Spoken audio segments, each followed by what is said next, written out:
So this is what we're doing today. Farm visits. Some of the world's most beautiful and valuable fish don't just come from glass aquariums. They're born here, hidden away in rural Indonesia where tradition, skill and patience shapes creatures that will travel across the world.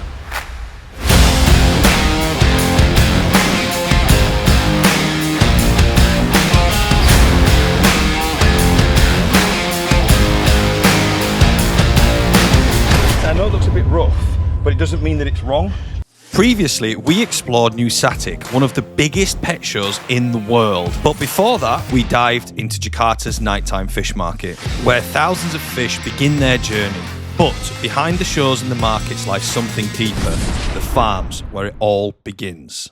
So we've just arrived at the Discus farm. We're just going to have to put on some protective covers for our shoes so we don't contaminate the area where these fish are bred.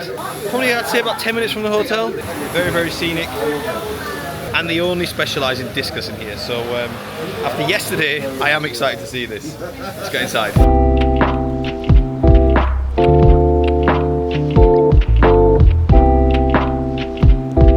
So in this section, this is all is for the wild discus. This is the wild discus, come from original from the Brazil, Amazon. This one also. Also the angelfish, you see the angelfish? This is also come from the Amazon. Santa Isabel angelfish. Do you breed them? No. For the wild, the original, if we say wild discus original, must be come from the Amazon. This is the pair that we got. And this is the outcome. This is the pair. Oh wow. This one the pair, the breeding pair, and this is the outcome. So mum and dad. Yeah, so in Indonesia, as long as I know, we are the first that can successfully breed this wild versus wild. People say it beef heart, but in Zora Discus we don't use beef heart. How do you use beef heart? We use tuna fish. Tuna fish? Tuna fish. They eat tuna fish? Tuna fish, they eat tuna fish. So this is all the solid red section. You can see here there are different type of body. As you can see, some of them is a round body and some of them it has a high body. High body means the body shape go It's up. taller, yes. Taller, yes, Yes, yeah. in Arowana it's very popular.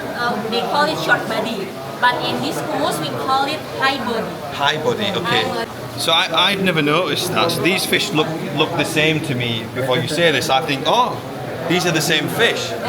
But no, because these have a more red face. Yes. When you see in detail, you can see the difference, right? It's amazing. Very, very good. So you can see here, this is the high body one, like the X shape. Yeah. Yeah, the body shape like the X shape, and this is the round one. There are just so many different things that make these fish different, and as somebody who isn't into these fish, you can easily miss it. But seeing the difference in the faces of those fish, then they would look like the same fish to me. It's incredible. It really is incredible. Every system is absolutely incredible. They make you put on plastic bags on your feet.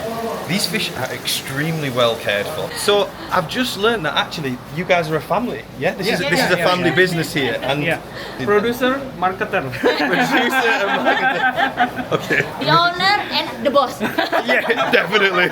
So with the discus now out the way, the next stop is the Arowana, the red dragon, a fish of status, power and legend. And in Asia, it's believed to bring luck, wealth, protection, and for some, it's like owning a Ferrari. We heard stories, but nothing can prepare you for this. The team here walked us through what makes a red dragon fish truly special, from the depth of colour to the symmetry of the scales to the intensity of their movements. Each detail is everything.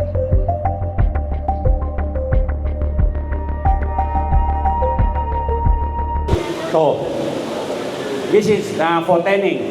After he color is good, they in the beside have many fish go out. We can choose from here, put in there. So you can see this is our tanning lamp is different with the others. This is for the but at the night we use this down we tanning in at the night. Why do they need light? Because we in the noon they want to clean. They have some people come. Oh, So we choose the day. But actually we can tanning for 24 hours. But we care about the fish because if we tanning for the 20 hour, we afraid he not comfort so cannot rest. Yeah. Per second, actually we can tanning 24 hours if he still go move. He still move is not matter. You can tanning 24 hours. But you can see if some problem, if here is black, begin little black, you can stop the tanning because it will burn. Be a little black. So that problem. This is size is from 27 to 52 cm. You can see the differentiation because the tail is very big, the arm is very long. If you want to see the small one we have here, you can see what is the difference this fish with the others. You can see the arm is very long, the tail is very long, the color is good. We still have the Brazil albino and the Brazil. We have the rice from here, they born here. This is about, I think, 2 months to 3 months. And just down the road is where the journey begins. Massive outdoor pools filled with young arowana. Still silver, still growing, a far cry from the vibrant reds that we just saw in the showroom, but here they're carefully raised, fed and selected for perfection. It's a slow process, but it's where every dragon starts its story. The breeders here in Indonesia have turned this into an art form, blending patience, tradition and science to bring out the brilliance of a creature that once ruled the ancient rivers of Asia. And as we leave the world of dragons behind, our journey takes us to something entirely different, yet built on the same foundation of passion and precision. From ancient rivers to tranquil ponds, we're heading to one of Indonesia's most respected koi breeding facilities where colour, pattern and perfection meet water. We just had an introduction to this place, and where we went to was actually a school, or is actually a school, that the owner of this facility invested in for the local community. So that was a really nice touch. And as you come in, we've just been told that these are actually the parents, or some of the parents here. So we've got Tancho there, the one from yesterday that said look like the Japanese flag. Yeah. Then we've got a Kahaku, and then we've got a Deutsch Kahaku, which is the scaleless variant of the Kahaku. In these ponds here we've got Fry, which is 7 days old currently. Fry, let's have a look at them. Yeah. So in these ponds behind me is actually baby koi, so Fry, and what they actually do is they keep them in here to get them up to size, and then they release 50%, we were just told they release 50% back into the wild. So it's really cool to see. I don't know too much about koi, but seeing this in person is absolutely incredible. We are all being eaten alive. I'm not. Mozzies. They don't even want me. Even the Mozzies don't want me. It's because you're in an England shirt. We followed the path down to the mud ponds, and that's where everything changed. The scale of this place was unreal. Acres of water, each one home to living art in the making. And these people here lived amongst these ponds. This is where the real magic of the koi breeding happens. Jake has just been telling me here that this is fish, the koi here are 14 days old, right? Yeah, well, in this section they are. So they come down from the main breeding facility down here. They go in this small net up until about a month of age. So they're currently 14 days old. Once they've hit a month, 4 weeks, they raise the net up out the water, and they move them to the bigger net just behind Stefan over there, where they go for a couple of months. They go over here for a couple of months, just to get to size and colour up. Get to size. They all start yellow, don't they? Yeah, yellow and black, and they develop the colours as they're aging. So they're going here for a couple of months. Once they hit, like an inch or so, they'll bring this net up as well, and then they'll release them into the bigger outer pond, where they'll raise them then to sort of the size of what you can see there. They'll then get the nets out the sheds behind us, and they'll net this pond. So they'll drive the whole pond. They'll drive the fish into one corner. They'll net the pond, and that's when they do like the grading and the sorting. So obviously, you get deformities in breeding. It happens in every species. It happens, so they have to go through its quality control. They take out the deformed fish. They take, they then grade as well. So what's a B grade and an A grade? Because koi vary dramatically. Of course. And then over where Alex and Alistair are standing, there's 2 nets full of fish there. Yeah. And they're fish which have been netted and sorted through. So they might already have a buyer or somewhere they're being shipped to, but they've been graded and ready for boxing, so they'll probably be getting shipped out in the next day or 2. That's incredible. It really is incredible. And this, I've just had the drone up, and I'll play the footage over this. But this just goes on for miles, literally miles. Hectares and hectares, and it supports the whole village. Yeah. These people are living here. They literally live here. Yeah. It's just it really is incomprehensible, and if I hadn't seen it with my own eyes, I wouldn't believe it. And I'm hoping this film is going to make you realise what goes into this. It's incredible. Oh yeah, it's absolutely fantastic. incredible. It's so inspiring to see. We've got an audience over here. Say hi, YouTube. Hello. You're too young to smoke. No smoking. Photo. Photo. Yeah. Take a photo. What's your name? What's your name? Algi Rashid. Stefan. Tos. Oke, bos. Yes. Mantap, bos. Deh, bos. Yeah. No smoking. Yeah, no smoking. IG Kak, IG. Akun IG. I don't know what that means, mate. Sorry. Bye.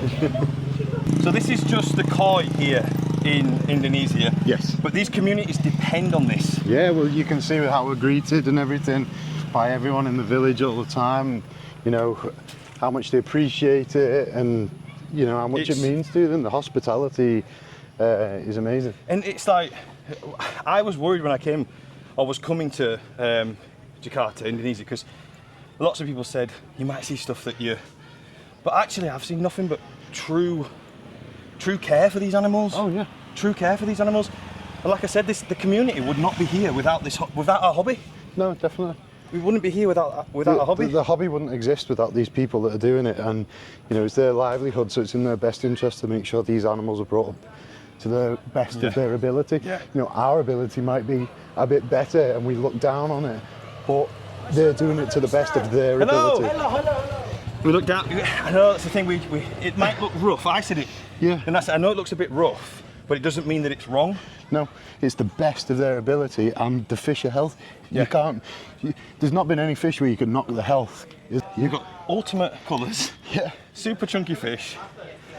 And Perfect shapes. Kids smiling because our hobby is feeding the families here. It's amazing. Yeah. I thought before I came here that I would probably see things that would upset me as a hobbyist, as somebody who loves these fish and loves the animals that I keep in my aquarium at home. I thought that perhaps this would make me realise that the hobby isn't ethical or sustainable, and everything I've seen today shows me the exact opposite of that. It completely is, and the people here in this country, it's their life in every way you can imagine, and they are so passionate, and whether that's because they like the fish or the fact that that's what feeds their family, the animals are extremely well cared for and probably have a better life than the people that live here. That's the reality of it. And we came to do this trip here in Jakarta to see some of the markets and stuff, to see, you know, what goes on at the other side of the world. And it's not what you think. It looks rough, but it doesn't mean it's wrong. So as much as I was worried about coming here, actually it's probably one of the best things I could have done. So I've got 4 hours, and we're getting up tomorrow to go to Bali, and we start the second leg of this trip, and it's going to be all about the saltwater fish and corals, I think. Maybe some monkeys, I don't know. So let's go have some fun in Bali. I'm going to get to bed, pack my case, pack my kit, and we're going to Bali in the morning. Adios, ciao ciao.